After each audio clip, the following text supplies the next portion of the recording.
মাননীয় সুধীবৃন্দ, নমস্কার। আপনাদের জানাই আন্তরিক প্রীতি, শুভেচ্ছা ও ভালোবাসা। মা আসছেন এই ভাবের আঙ্গিকে উপস্থাপনা করছি কবি চন্দন কোটাল রচিত কবিতা মা আসছে, কণ্ঠে সঞ্জয় মুখার্জি।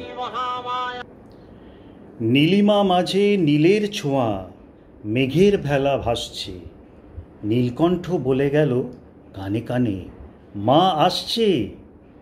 কাশের বনে লাগলো দোলা, শিউলির কুড়ি হাসছে, খেয়ালি বাতাস বলে গেল কানে কানে মা আসছে।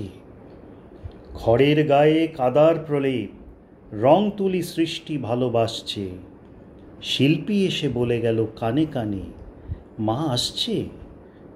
বর্ষা শেষে হিমেল হাওয়া গুটি গুটি পায়ে আসছে, শিশির বিন্দু বলে গেল কানে কানে মা আসছে। শারদ শুভেচ্ছা, ধন্যবাদ।